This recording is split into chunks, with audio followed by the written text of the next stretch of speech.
Hi, my name is Ashley Fell. I'm a social researcher at McCrindle Research, and I'm delighted to be here at the Surf Life Saving State Conference to be talking about the changing times and emerging trends that we're seeing in Australia today. Well, good morning, everyone. It's my delight to be here with you this morning. As was introduced, my name is Ashley Fell. I'm the head of communications at an organisation called McCrindle Research. We consider ourselves to be research-based communicators. So we conduct focus groups and surveys and a lot of ABS analysis, Australian Bureau of Statistics, and a big part of my role is communicating those insights, and it's my delight to be here with you this morning. My husband, his name is Michael, he was a surf life saver and a rower for Bilgola Surf Life Saving Club for a number of years. I don't know if any Bilgola people are here. Hello, I can see I have that jumper in my cupboard. So he was as a lifesaver for a number of years as part of that club, and he loved the community. So that's my connection to surf lifesaving. My connection to, lifesaving is I was a lifeguard myself, a pool lifeguard though, so I don't know if that's a taboo word here, I'm not sure, but I was not a surf lifesaver, a lifesaver for Virgin Active for a number of years while I was studying at university. So it's a delight to be here with you this morning. As was introduced, I am a social researcher. That is often the title I am given. And as I said, as a social researcher, we study a lot of the trends that are shaping society, our communities, our memberships, our different organisations. And I guess this next slide really sums up a bit of who we are, and we just love data. And this morning I am hoping to present to you a whole bunch of different mega trends and insights that are changing the way our communities engage with organisations, what's changing, what attracts and retains volunteers and members to an organisation, and hopefully how surf lifesaving can be responsive to some of the changes taking place in our world today. But thinking about the future for a moment, I wonder if anybody else felt like the year 2020 was a really futuristic, far off year. I know I did, and now we're sitting here in the middle of 2018, just 18 months away from reaching this iconic year. And so I thought, what better way to get us thinking about the future and how much our world has changed than to think about some of the viral memes and the viral trends that we've seen take hold, particularly of our younger generation, since this decade began, since the year 2010. If you cast your mind back just a few years, you might remember the viral trend of planking. I don't know why, but it was quite viral. We felt like we needed to lie down on things and take photos of ourselves doing so. Our current theory is that that trend may have actually originated by accident. That's unverified there, of course. If you, again, cast your mind back. After planking, we had Gangnam Style. I don't know why we had Gangnam Style, but we did. 1 in 3 people on this planet have watched Psy do that strange dance. And if I said to you there was a viral app of this decade, what do you think? What app do you think? Just turn to the person and maybe just say one app you think I might be talking about, the viral app of this decade. I've heard a few things. I haven't heard the correct answer yet. The viral app I'm talking about would have to be Pokemon Go. This is the common response I hear. Do you remember in 2016 when this app was released? Everybody thought, this is it. This is the app. It took a couple of days to go viral. It was very clever, the creators tapping into that nostalgia of Gen Y playing with the physical Pokemon cards. I don't know anybody who plays with this or uses this app anymore. And at the time, it was thought to be the app. It's here to stay. And I think this really emulates how quick and fast our world is changing and how trends come and some of them, viral apps, they go. And I guess all of this is to say our world is changing. Now, if anybody parents any young people, I'm sure you engage with them in your organisations and clubs, you might know more recently the viral trend that we are seeing, the viral meme, is more of a dance move. It's the floss dance. And you'll be pleased, I'm sure, to know that when I Googled this, the first thing that came up in Google was this, a parent's guide. So I think we can all rest easy knowing that we can learn how to do the floss dance should we need to. But really, all this to say is a fun way of introducing this concept of change. And I guess, we fully believe, based on our analysis of the social trends and the mega trends transforming our world, that we're living in times of great change. Once upon a time, change might have looked a little bit like this. Whereas today, the world that we're living in, because of these different mega trends that are impacting us, change looks a little bit more like this. whereby there's lots of different trends and changes taking place, converging and impacting how we work, how we spend our social and leisure time, how we communicate, how we lead, how we engage. And I guess as social researchers, because we study society all the time and conduct a lot of focus groups and get Australians' feedback, we've identified a couple of common responses to this concept of change. One is change fatigue, whereby you might acknowledge that change is taking place in the world around you, but you might be a little bit resistant to it, which I understand is a common response to this idea of change. Kind of like this grandmother here who was having problems with her remote control. Now, I commend the innovation displayed by the young grandchild who helped this grandmother with the remote. Too many buttons, I get that problem. But this is just one common response I want to identify early on this morning, and hopefully after our time together this morning, after I give you some data and some insights as to the megatrends that are transforming our organisations, that we can be responsive to change and not fatigued or apathetic or overwhelmed by it. And if I just sum up in one sentence the different changes that we're seeing in our world today, it would have to be this phrase here that we've developed, which says it's only occasionally in history that massive demographic shifts combined with rapid social change and huge generational transitions, as well as in particular ongoing technology trends, so that within the span of a decade society altogether alters. And we would say Australia is currently in the midst of a shift such as this. And so this morning I just want to touch on a couple of these demographic, social, technology trends, and particularly how they pertain to our different generations, so that we can understand them and be responsive to them. And as we've heard a bit this morning as leaders, not just respond, but actually shape and drive some of the change and some of the trends. And so I guess firstly, the first demographic trend I want to look at, or the mega trend I want to look at, is that Australia is demographically transformed. Now, if you cast your mind back for a moment to the year 2011, based on our ABS analysis, we know that Australia had a population of 21.5 million people. Now, the I Love Excel slide really sums up who we are at McCrindle, and there are a few occasions in the calendar year that call for celebration as demographers. The census has got to be the absolute top of that calendar. So excited were we about the census results coming out last year from the 2016 census that, no word of a lie, we had a cake in the office. It's an exciting life we lead as demographers, let me tell you. But it's exciting for us. We didn't focus on the hashtag census fail that a lot of Australians did. We focused on the once in a 5-year snapshot that this data gives us about our nation, about our communities. It's really valuable data for us and a lot of our clients as to interpret what are the shifts over that 5-year period. So we know back in 2011, Australia's population was at 21.5 million people. Today, based on some of the quarterly updates, we know that Australia's population is sitting at 24.98 million people. In 2 weeks, in the early hours of the 8th of August, Australia's population will tick over to 25 million people. Another exciting demographic milestone for us. We're quite excited. We'll do a lot of media commentary that day and talk about what this means for our nation. But really, we know our population is growing. And of course, here in New South Wales, particularly in Sydney, we know Sydney's population is growing.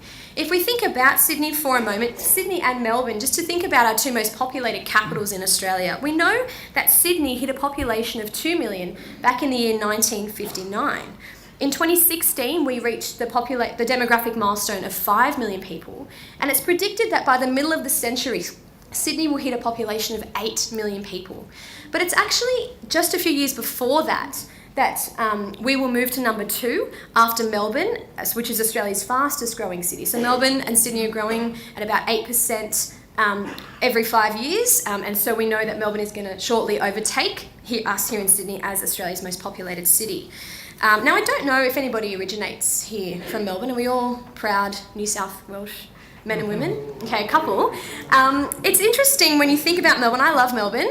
It's got some great cafes, some great vibes. It has been voted the world's most livable city for like 7 years in a row. I struggle to understand that a little bit as a Sydney-sider.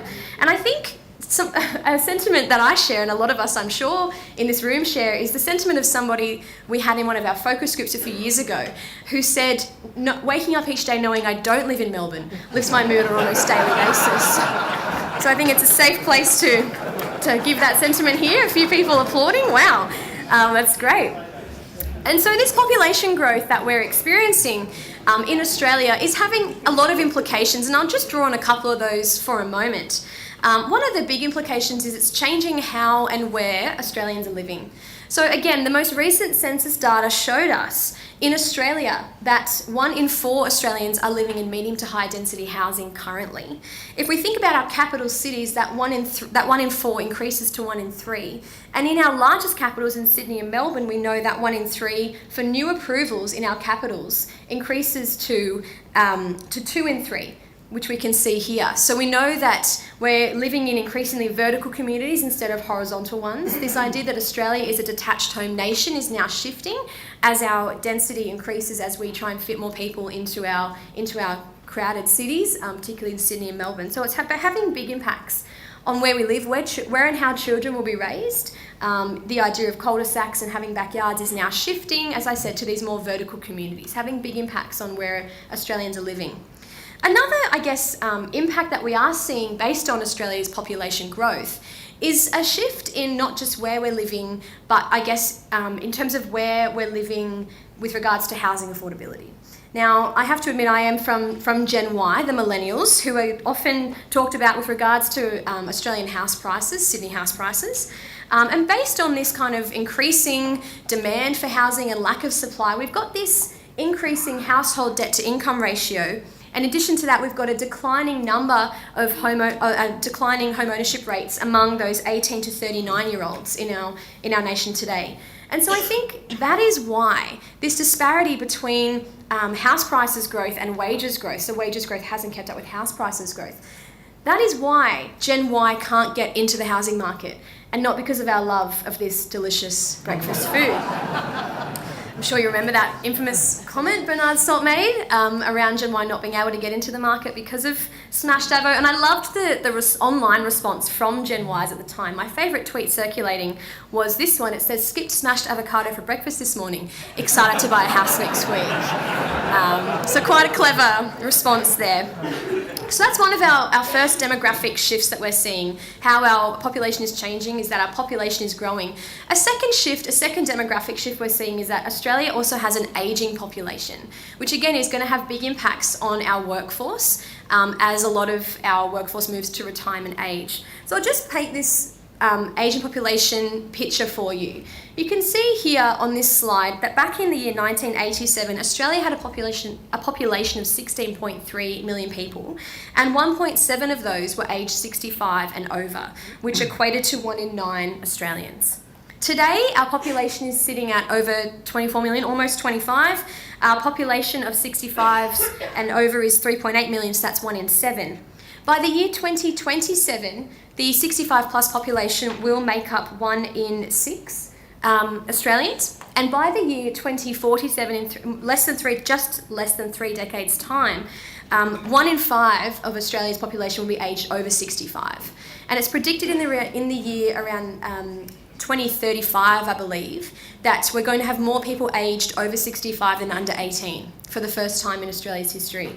So this ageing population having big impacts. And also for clubs and membership organisations, how do you attract and retain younger generations in terms of this succession planning? How do we attract and retain the future club members? So it's certainly a fascinating concept. And the implications of this ageing population affect a lot of different industries. Another way we can think about Australia's ageing population is to think about, and it's a good news story, we're living longer, it means we're working later in life, but there are more of us, our life expectancy is increasing, and that's a great news story. So another way to think about this Asian population, another way to get your head around the data is to think about, well, how many Australians will be turning 100, and how many will be receiving a letter from the Queen? Now, I believe it's opt-in now, but back in the year 1952, Queen Elizabeth, the same year she became sovereign, she had to write just 40 letters to Australians turning 100. Pretty manageable, I'd say. Today, she's writing 2,925 letters to Australians turning 100 years of age. By 2027, she'll be writing almost 6,000 letters to Australians turning 100, just shy of 5,500. And by 2047, in 3 decades' time, she'll be writing almost 26,000 letters to Australians reaching that 100-year milestone. So it is a good news story. It's a good news story because we're living longer, which means we're working later. But it does show, and there are different implications of this ageing population. One of which you can see here the different median ages of different sectors across our different industries. You've got retail, who have the youngest median age, construction and finance just under the median age of all employees, which is 40. The median age of all Australians is 38. So we have a slightly older workforce than general population. And then you've got health and education, and what's quite concerning is residential and community aged care has the highest median age of workers. And we do a lot of work with the aged care sector trying to think about how do they attract and retain younger workers, and how do they fix this supply and demand issue that we're going to have moving forward. So that's another big demographic shift. Australia's population is not only growing, it's also ageing. Another demographic shift that's impacting and changing the world we live in is Australia's cultural diversity. We are more culturally diverse today than we ever have been before. Now, as we heard before, Australia's population is growing, and we know that 45% of our growth is occurring through natural increase, the number of births minus the number of deaths. But 55%, more than half of our growth, is occurring through net overseas migration. So we are more culturally diverse. The latest census data showed us that 26% of Australians, 1 in 4 of us, are born overseas. And that is a higher proportion than the countries of Canada, New Zealand, the US and the UK. So this melting pot of diversity Australia has always been so well known for is certainly increasing. Some other fascinating insights that the census showed us was that 1 in 5 of Australia's migrants has arrived in the last 6 years, since 2012. 86% of those are settling in our capital cities, which are copying a lot of the brunt of our population growth. It's where a lot of our Australians and citizens reside in. And then we now have, again, another insight from the census which showed us that we have more Australians born in Asia than in Europe. So we've got this changing of the guard happening with regards to where our migration patterns are coming from. Now, this slide here, you'll see this next one shows us the top 5 countries of birth for Australians born overseas. You've got England still at number 1, followed then by China, India, New Zealand and Vietnam. In New South Wales, the country of birth for a migrant born overseas is China.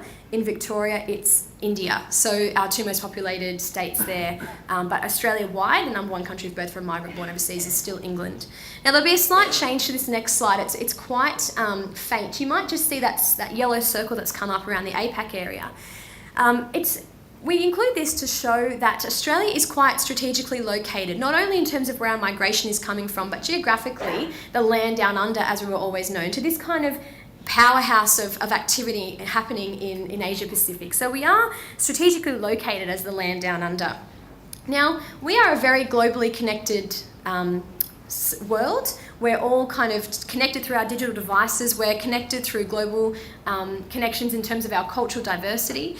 And what that really shows us, and what I really found out when my husband and I had the privilege of going overseas over Christmas, I dragged him around a few Christmas markets in Europe.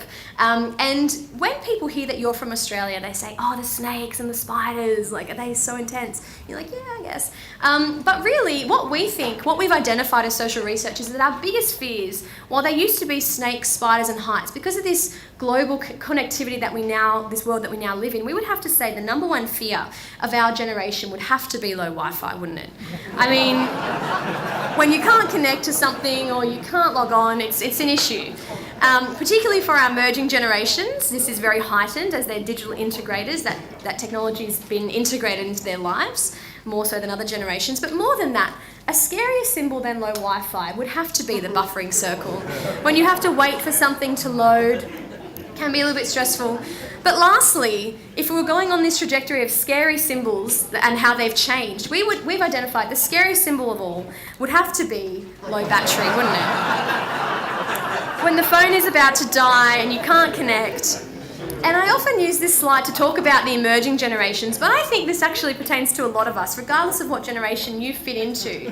We're all kind of dependent on our devices now, more so obviously than we ever have been. So it's certainly impacting how we communicate and how we engage.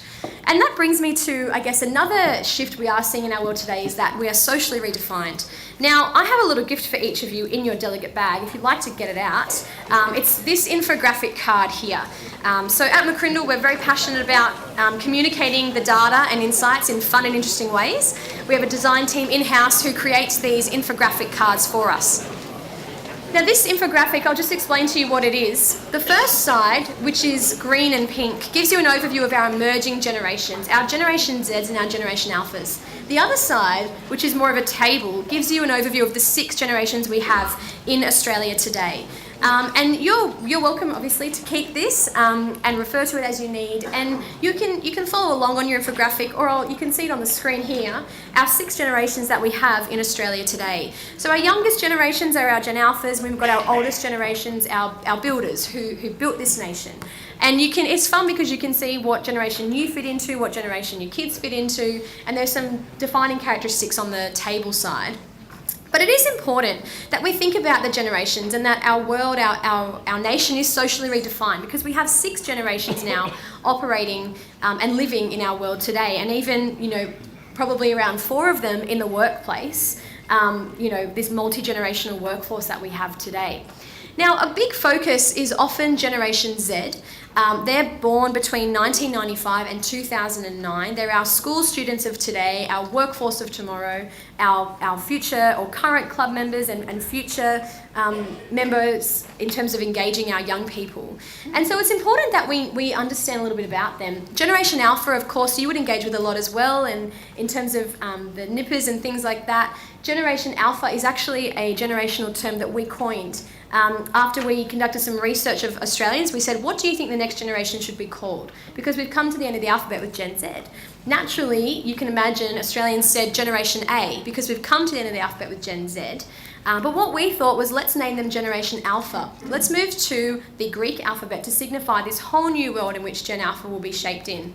Born since 2010, the same year the first generation iPad was released, so we'll only ever know a world of iPads. And I know I've got 2 a niece and a nephew in that generation, and I don't know about you, but I often see them walking up to the TV screen and expecting it to be a touch screen. And that, I think, again, shows you the world in which they will grow up in. Glass was something maybe you or I were told to keep our hands off, whereas for them, glass is a platform they interact with on a daily basis, they learn from and engage with. So it's a different world. But Generation Z, a lot of the focus is on them because they are, as I said, our students of today. And it's interesting, if you parent or lead, or I'm sure on the beaches or in your clubs, you would know that Generation Z, they're a very different generation to the rest. They tend to speak a different language. Has anybody noticed that? We call it slanguage. And it's important as we lead and manage and recruit and retain them into our clubs and organisations that we understand them. So what I've done is I've created, based on our analysis of this generation, a phrase that you might hear come out of a Gen Z's mouth or in text form, as you can see on the screen. So this says, "Bae, my new work gig is legit. The hours are savage. YOLO." Now this is English, for those who don't know. I thought together we could decrypt what this young person is trying to say. So anybody know what BAE means or stands for? It's your babe, it's someone who's important to you. It's actually an acronym for those of you who didn't know. It stands for before anyone else. So that's what it means. If you hear someone, it's an affectionate term. And it's not just referred to boyfriend or girlfriend, but someone who's important in your life. So your best friend. So BAE refers to that. My new work gig's obviously referring to their job. It's legit, which is legitimate, it's happening, it's current. The hours are savage, which means they're pretty intense hours. And then YOLO obviously stands for you only live once. You might have heard another acronym commonly used around this generation of FOMO, which means fear of missing out. We did some research for Connoisseur Desserts recently, and we coined a new term, JOMO, the joy of missing out, where you're happy to stay at home on a cold night and eat ice cream. I think that's the generation I fit into. Now, a common response you might hear to this person who's talking about their job from their friend in this generation, you might hear, "Yas queen, slay girl, goat." Now, it's important that we understand what these younger Australians are trying to communicate. So yas queen, it's kind of like, yeah, go girl, yes, you're going, queen obviously being the top. So yas queen, slays to slay, to do something really well. And then does anybody know what GOAT? It's an acronym. Greatest of all time. I think it's very much used in the sporting world. I know it was doing the circulation when Roger Federer won the Australian Open. He's considered the GOAT of the tennis world. So if someone refers to you as a GOAT, don't be offended, because it's in fact a compliment of the highest order. And then you can see at the bottom, obviously the use of emojis is very prominent in our emerging generations. I thought I would just note the face with tears of joy at the bottom. I have heard some horror stories of perhaps some of our older generations misinterpreting what this emoji is trying to communicate. I've heard some Australians have said that they use it as, oh, I didn't get the job, and then their parent sends this because they think it's crying. But it's the opposite. So just make sure you don't get caught out with that one. It's tears of laughter, not tears of sadness. So that's important. But Gen Z, sometimes with all this slang, and it's not just on text or text speak anymore, it's verbal communication that you might hear. And it's important that we understand what they're trying to say. Sometimes they take a while to get to the point because all this conversation really entails is, I like my job. Great. So it is important for us as managers and leaders to think about the next generation, how they communicate and how they engage. But even in our workforce, currently Generation Z comprise just 1 in 10 workers. But by 2025, which is less than a decade away now, they'll comprise a third of our workforce. And when you combine Gen Y and Gen Z, who are our millennials generation, you get 2/3 of the workforce being of the emerging generation. So it's important that we understand and how to engage them. Other facts we know about Generation Z, we know they're a more formally educated generation. So we know 1 in 4 Gen X's obtained a university degree compared to 1 in 3 Gen Ys, and it's predicted that 1 in 2 Gen Zs will go to university. So we've got a more formally educated generation to date. But when you think about their careers and their career trajectory, it's fascinating to evaluate and analyse this. You know, you or I might have gone from school to further study and then into the workforce in our chosen career path. The career trajectory of a young person today looks a little bit more like this, whereby there's more options available to them. There's more of them studying, there's more of them travelling, and then re-upskilling in different degrees or changing jobs. Based on the average tenure of 3 years and 4 months in one role, and if we project that out over the lifetime of a school leaver today, who's predicted they will, as I said, live longer and work later in life, it's predicted that they will have 17 jobs across 5 careers in their lifetime. So a very mobile generation in terms of the jobs that they will obtain.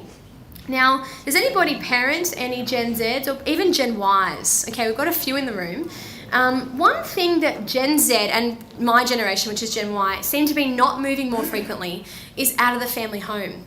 Now, as we saw earlier, smashed avo, increasing house prices, that is what has given another generational label to my generation, the Gen Ys, and what we predict will happen for Gen Z. I don't know if you've come across this before, the Kippers generation. If you haven't, let me expand out what this generational acronym means. It actually stands for Kids in Parents' Pockets Eroding Retirement Savings. So that is our generation of young people coming through in the world in which they're being shaped because of the demographic change and the Australian economy and house prices and all those different areas. So it's certainly changing a lot, particularly for our emerging generations. The last mega trend I want to touch on this morning to help you get a grasp of our changing times and what are the emerging trends impacting how we lead and engage with different generations and members and organisations is that we are living in technologically integrated times, which I'm sure is not news to anybody here. We say that we're living in a time and an age of what we call the great screen age, whereby we're spending more time on our devices than we ever have before, and it's through scenes like this in our homes and our clubs where you've got this multi-screening taking place. And I guess this great screen age terminology actually dates back a few decades to the year 1997. It's a study that was conducted back then which showed that in that year, the same year Google was registered as a domain, it was the year that we on average, we spend more time on electronic media than face-to-face interaction. Now, that is upped by people like me when I am in the office. I am at a desk at a computer for my full-time job, 8 hours a day. So we are spending more time on our devices. We are technologically integrated. I thought I would show you an image of what this integration looks like. This top photo was taken in 2005 outside the historic location of the Sistine Chapel. It's people gathering for the inauguration of Pope Benedict.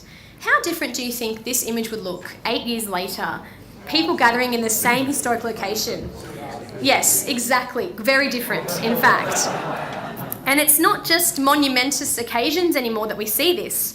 It's a beautiful sunrise over the beach or a crazy storm coming in over the ocean that you see people wanting to share aspects of our lives or things that we see with our communities, which are increasingly moving online through social media. And so I guess what's really important for us to understand about the world that we live in, the generations we're engaging with, particularly as it's heightened for the generations of the future, the Gen Zs and the Gen Alphas, is these 5 key terms we've identified, these characteristics for these emerging generations. Firstly, Generation Z and all of us, we're increasingly digital, more so than we have been before, increasingly engaging with organisations, brands, products on our digital devices. Secondly, we know that we are globally connected through the trends that impact us, through our cultural diversity. We're living in a more globally connected world.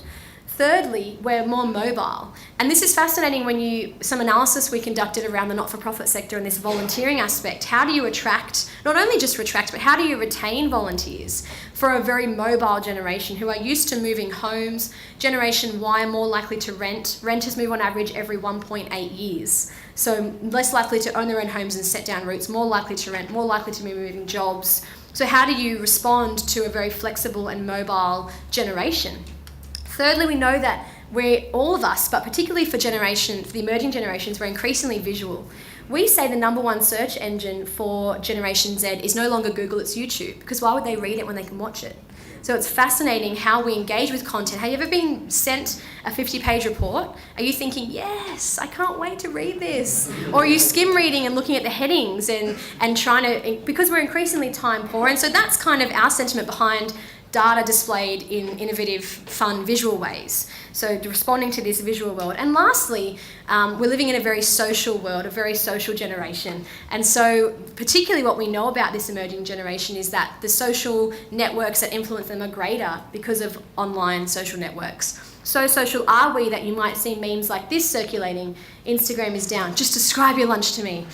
So that does emulate this very social world, wanting to share different aspects of our lives with our communities, with our online networks. So hopefully this very quick presentation today has shown you that our population is changing, that our generations are changing, and therefore our approach needs changing. And I just want to spend the last couple of minutes of our time together this morning by talking through these 4 R's that we've identified. Once you understand and get a grasp on some of the changes taking place that our nation is demographically transformed, socially redefined, we've got an ageing population, a growing population, a more diverse population generationally. How do we respond to all these megatrends? Well, firstly, the first R, so 4 R's to leave you with. The first R is to be real, particularly when you're a leader who leads with integrity, who is leading a team and trying to motivate and encourage and challenge your members. It's about being real.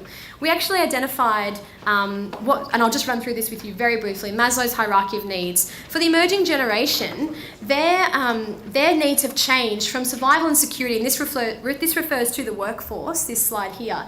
Instead of it being so much about job security and tenure and remuneration and job entitlements, what's more important to them is the social aspects, the collaboration, the professional development, the open work plan offices. So you've got this increasing social needs of the emerging generations who are looking for clubs for community. And it's great, I think, Surf Lifesaving, and I've experienced this with my husband, so ingrained in a community that supports them, and he trains with the rowers, and then they patrol together. It's these social aspects that the emerging generations aren't getting through knowing their neighbours, through churches. They're looking for those face-to-face interactions in different areas through the workplace and other member organisations.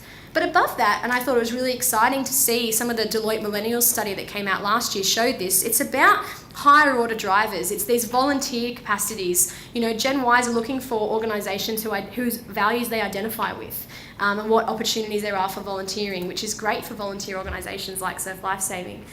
So this is for us to be real.